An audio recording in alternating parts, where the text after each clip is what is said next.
जब युद्ध सिर पर खड़ा हो तो डरने वाले हार जाते हैं और तैयार रहने वाले इतिहास लिखते हैं। लेकिन क्या गोकुल सच में तैयार है? युद्ध की आंधी अब पास आ रही है। गोकुल के पास सिर्फ दो ही रास्ते हैं, लड़ना या मिट जाना। लेकिन सवाल यह है, क्या वे इस युद्ध के लिए पूरी तरह तैयार हैं? इस अध्याय में जानिए कि कैसे गोकुल के योद्धा अपनी आखिरी लड़ाई के लिए खुद को तैयार कर रहे हैं। अगर आपने पहले के अध्याय नहीं सुने हैं तो पहले उन्हें जरूर देखें। लिंक डिस्क्रिप्शन में दिया गया है। अब सुनिए, नागा योद्धा अध्याय 10। गोकुल तैयार है।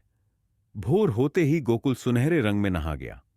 लेकिन यह कोई सामान्य सुबह नहीं थी। गांव में आपाधापी का माहौल छा गया। नागा साधुओं ने अपने अटूट ध्यान के साथ विभिन्न मंदिरों से हथियार इकट्ठा करना शुरू कर दिया। तैयारी के लिए रैली का आह्वान अधिराज ने शंख बजाया।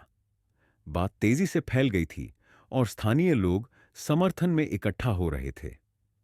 गांव के किसानों ने, जिनके कपड़ों पर अभी भी खेतों की धूल लगी हुई थी, जल्दी से अपने औजार पेश कर दिए। जिन कुल्हाड़ियों से कभी पेड़ काटे जाते थे, वे अब गांव की रक्षा के लिए दी जा रही थीं। बड़े दरांती, जो आमतौर पर घास काटने के लिए आरक्षित होते हैं, सूरज की रोशनी में भयानक रूप से चमक रहे थे, एक नए उद्देश्य के लिए तैयार थे। गांव के मध्य में विभिन्न घरों की महिलाओं ने, जिनके चेहरे पर डर और दृढ़ संकल्प था, तेज चाकुओं का एक संग्रह एकत्र किया, जो उन लोगों को सौंपने के लिए तैयार थे जो पहरा देंगे। शंभू जी अपनी सौम्य उपस्थिति के साथ, शांत प्रशंसा के साथ गतिविधि की हलचल को देखते हुए गांव में घूमे। वह जहां भी गए, उनकी आंखों ने स्थिति पर गौर किया और पहचाना कि कहां उनकी विशेषज्ञता और सहायता की सबसे ज्यादा जरूरत है। एक बिंदु पर वह किसानों के एक समूह के पास घुटनों के बल बैठ गए और उन्हें सटीक कोण दिखाया जिस पर वे साधुओं के लिए तीरों को तेज करना चाहते थे, और अधिकतम उड़ान और दूरी हासिल करने के लिए तीर के लिए आवश्यक सही लंबाई और वजन भी दिखाया। इसके बाद वह एक आदमी के साथ था जिसने उसे गांव के केंद्र तक भारी चाकू और खेती के उपकरण ले जाने में मदद करने के लिए अपनी मजबूत भुजाएं प्रदान की। साध्वियों के शिविर में ध्रुव जाग गया और दर्द से अपने बिस्तर से उठ गया। उसकी गतिविधियों से यह स्पष्ट हो गया कि वह अभी भी पूरी तरह से ठीक नहीं हुआ है।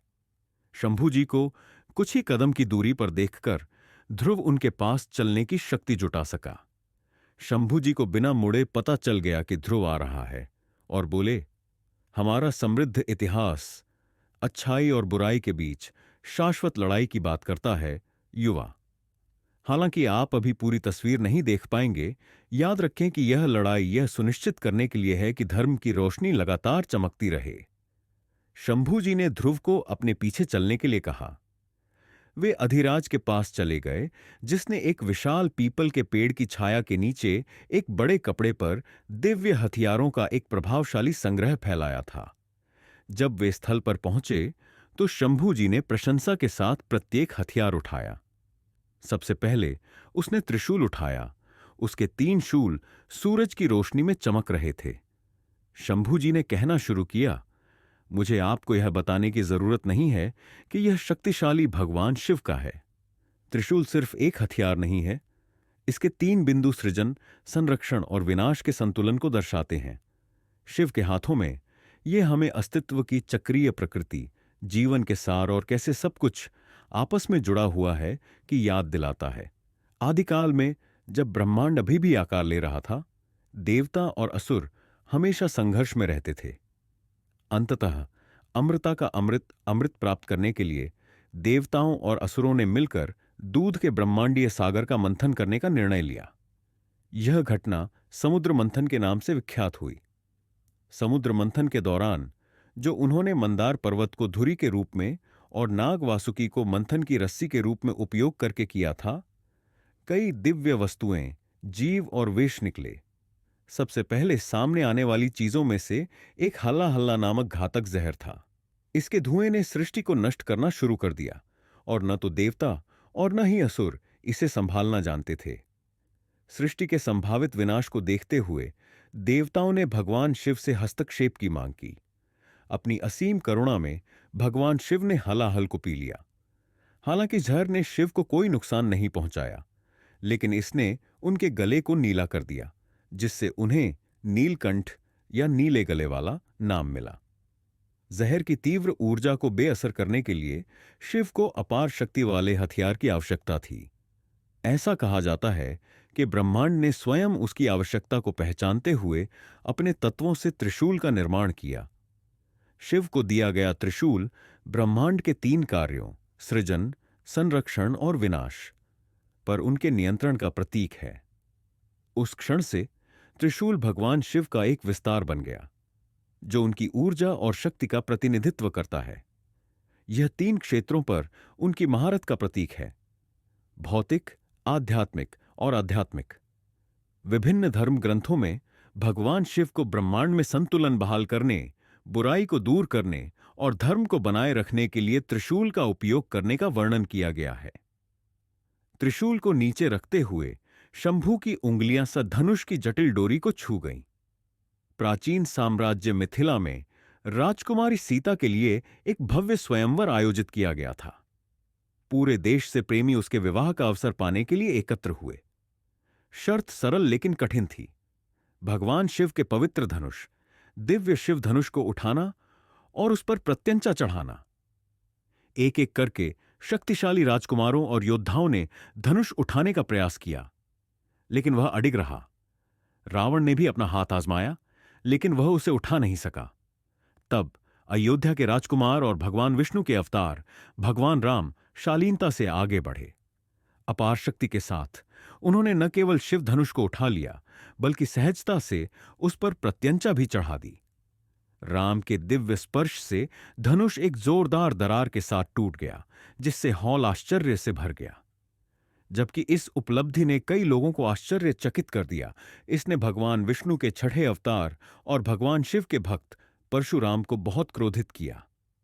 वह शिव धनुष को पवित्र मानते थे और उसके टूटने से क्रोधित थे। इस कृत्य को समझने के लिए दृढ़ संकल्पित होकर परशुराम ने भगवान शिव के पवित्र निवास कैलाश पर्वत की यात्रा की। उन्होंने दिव्य देवता का सामना किया और स्पष्टीकरण मांगा। एक नश्वर राम आपके दिव्य धनुष, शिव धनुष को कैसे तोड़ सकता है? भगवान शिव ने शांति से समझाया कि घटनाएं ब्रह्मांड की भव्य योजना के अनुसार सामने आई थीं, जो नियति का एक हिस्सा था। यह सुनकर परशुराम का क्रोध शांत हो गया और उन्हें घटनाओं की दिव्य प्रकृति समझ में आ गई। मेल मिलाप और सद्भावना के प्रतीक के रूप में सदैव दयालु भगवान शिव ने भगवान शिव के आशीर्वाद और क्षमा का प्रतिनिधित्व करते हुए परशुराम को एक दिव्य धनुष, विजय धनुष उपहार में दिया। हृदय में कृतज्ञता के साथ परशुराम ने विजय धनुष स्वीकार कर लिया और 2 दिव्य प्राणियों के बीच थोड़े समय के लिए जो तनाव पैदा हो गया था, उसकी जगह सद्भाव ने ले ली। यह उल्लेखनीय कहानी हिंदू इतिहास के जटिल रिश्तों को रेखांकित करती है। फिर शंभू जी की उंगलियां सुदर्शन चक्र पर चली गईं। यह हथियार भगवान कृष्ण से जुड़ा है। ऐसा कहा जाता है कि इसे सभी शिल्पकारों और वास्तुकारों के देवता, ब्रह्मांडीय वास्तुकार विश्वकर्मा द्वारा तैयार किया गया था। विश्वकर्मा एक बार अपनी चमक और गर्मी को कम करने के लिए भगवान सूर्य देवता के पास गए, क्योंकि यह असहनीय थी। भगवान सूर्य दुनिया को लाभ पहुंचाने के लिए अपनी गर्मी कम करने के लिए सहमत हुए। फिर विश्वकर्मा ने सूर्य के छोड़े गए सौरसार का उपयोग कई दिव्य हथियारों को बनाने के लिए किया और उनमें से सुदर्शन चक्र भी था। उन्होंने यह शक्तिशाली चक्र भगवान विष्णु को उपहार में दिया था। सुदर्शन चक्र, जिसे एक बार भगवान विष्णु ने प्राप्त कर लिया था, उनका प्राथमिक हथियार बन गया और धर्म, धार्मिकता को बहाल करने और अधर्म को दूर करने के लिए एक साधन के रूप में कार्य किया।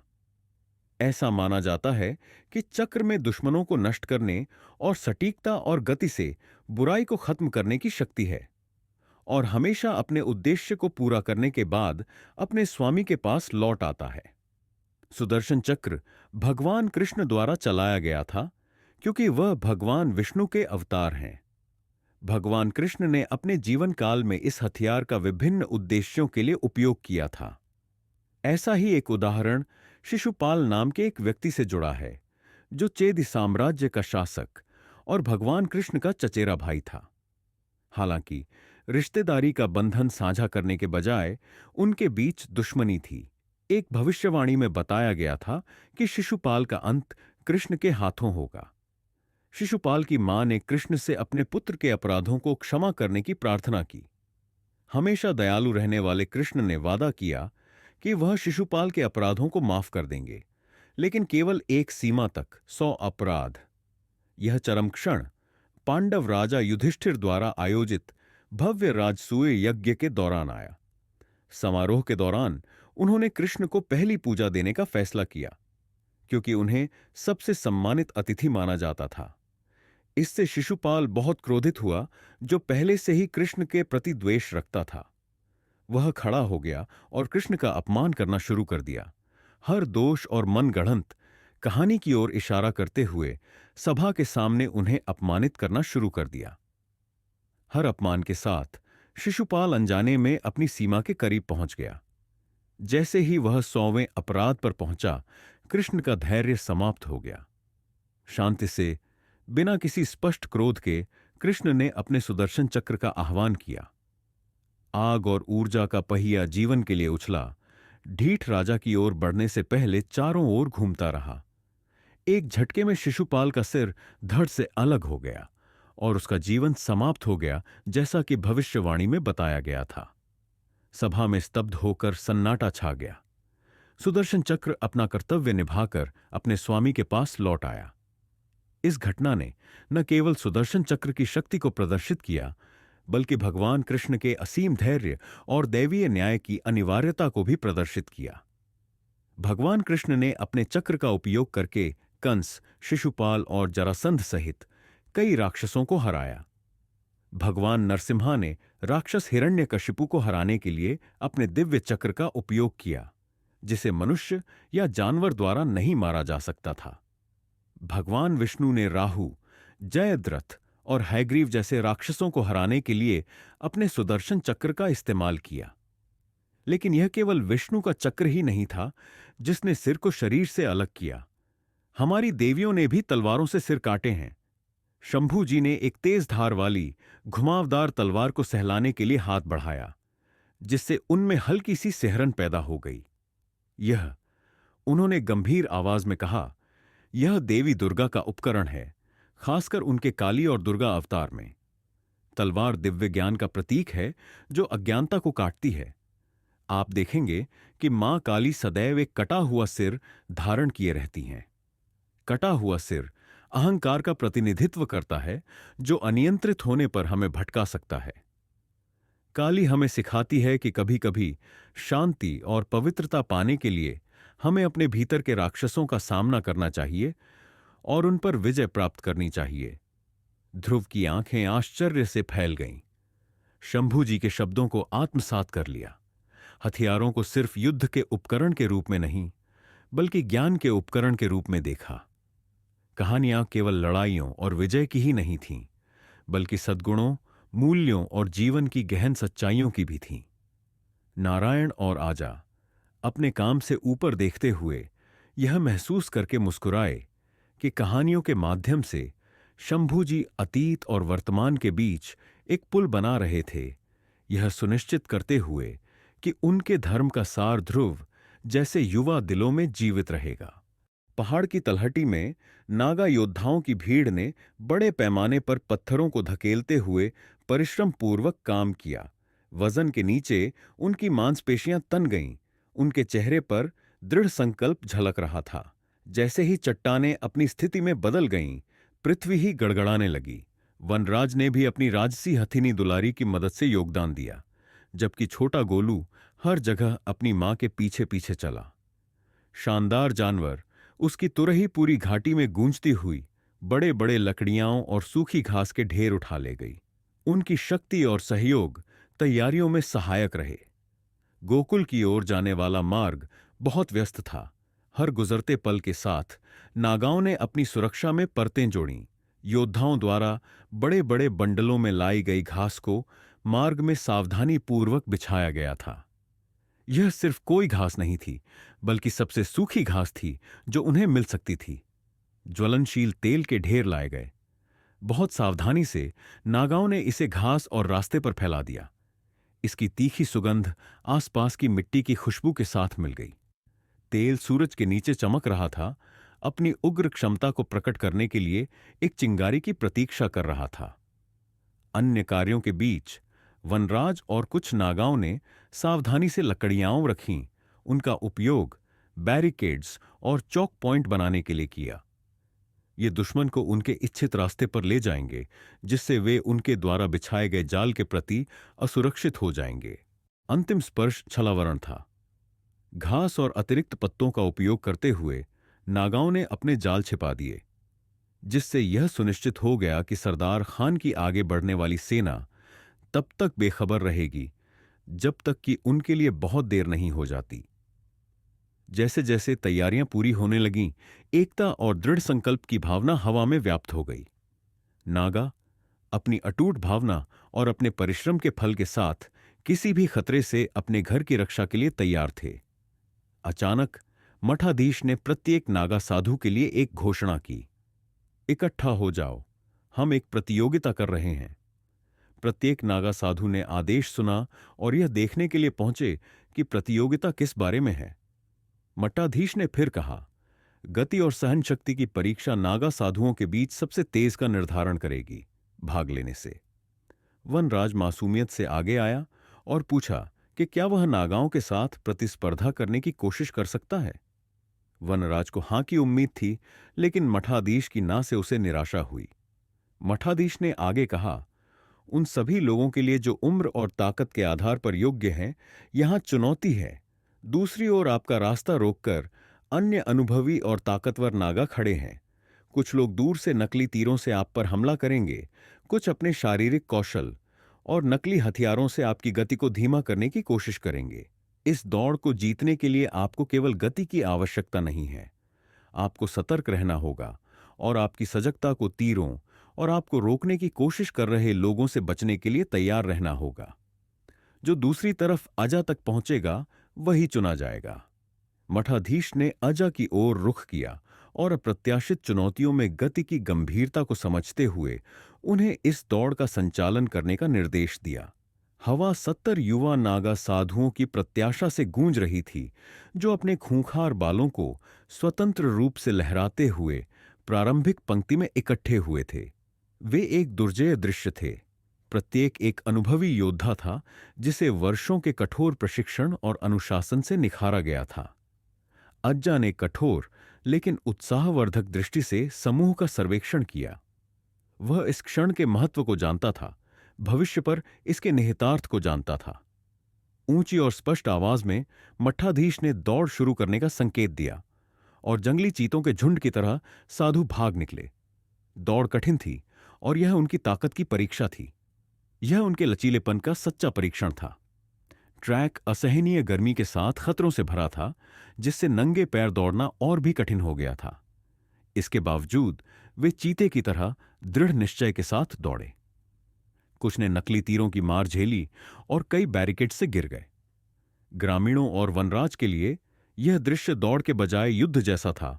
रीढ़ तोड़ना और दंडित करना उनकी भावना की सच्ची परीक्षा। ट्रैक जोखिम भरा और बाधाओं से भरा था। जब वे कई बाधाओं पर नंगे पैर दौड़ रहे थे, तो जमीन गर्मी से पिघल रही थी। उनके पैर बमुश्किल जमीन को छू रहे थे और उनकी सांसें उनके दिलों की धड़कन के साथ तालमेल बिठा रही थीं। वे सिर्फ दौड़ नहीं रहे थे, वे अपने भीतर मौजूद शक्ति और रोष को उजागर कर रहे थे। जैसे ही धूल जमी, अंतिम धावकों ने फिनिश लाइन पार कर ली। अज्जा पैनी नजरों और तेज कदमों के साथ सबसे आगे दौड़ने वालों के पास पहुंची। उसके सामने 10 साधु खड़े थे। छाती फूली हुई थी, फिर भी आंखों में अदम्य आग जल रही थी। अनुमोदन की सिर हिलाकर और अपने सीने में गर्व की भावना के साथ अजा ने घोषणा की, आप सबसे तेज थे, जो बाकियों से ऊपर उठे थे। आप चुने हुए लोग हैं, चीता दस्ता। आप न केवल गति बल्कि नागा योद्धाओं की ताकत और भावना भी रखते हैं। निर्विवाद रूप से सबसे तेज होने के कारण आप में से 3 सर्वश्रेष्ठ नमः, भोला और शिवाय हैं। तैयार रहें, क्योंकि सही समय आने पर आपको बुलाया जाएगा। और इस तरह चीता दस्ता का गठन हुआ, जो नागा साधुओं के भीतर एक विशिष्ट इकाई थी, जो हवा की तरह तेज और तूफान की तरह घातक थी। यात्री ने टोका, चीता क्यों? अनाम नागा ने बताया, चीता सभी जमीनी जानवरों में सबसे तेज है। चीता इंसानों से लगभग 2.7 गुना तेज है और 120 किलोमीटर प्रति घंटे की रफ्तार तक पहुंच सकता है। चीते की तीव्र गति उसे तुरंत अंतर को बंद करने और अपने शिकार को पकड़ने में सक्षम बनाती है। यात्री ने फिर पूछा, लेकिन यह दौड़ क्यों? नागा ने मुस्कुराते हुए जवाब दिया, धैर्य रखें, समय ही बताएगा। इस बीच एक अकेला दूत राजा वेदांत को सरदार खान का भयानक संदेश देने के लिए हरिपुर वापस चला गया। युद्ध की घड़ी अब करीब है, हर योद्धा तैयार है, लेकिन क्या तैयारी ही जीत की गारंटी है? आने वाले अध्याय में आपको देखने को मिलेगा वो घातक मोड़, जब युद्ध की पहली चोट गूंजेगी। तो बने रहिए इस रोमांचक यात्रा में। अगर आपको यह ऑडियो बुक पसंद आ रही है तो इन वीडियो को लाइक करें, अपनी राय कमेंट में बताएं और इसे अपने दोस्तों के साथ शेयर करें। पहले के एपिसोड्स मिस कर दिए? डिस्क्रिप्शन में उनके लिंक दिए गए हैं, उन्हें जरूर देखें। और ऐसे ही ऐतिहासिक और रोमांचक कहानियों के लिए द भारत डायलॉग्स चैनल को सब्सक्राइब करें और बेल आइकन दबाएं ताकि कोई भी नया अध्याय मिस न हो। धन्यवाद।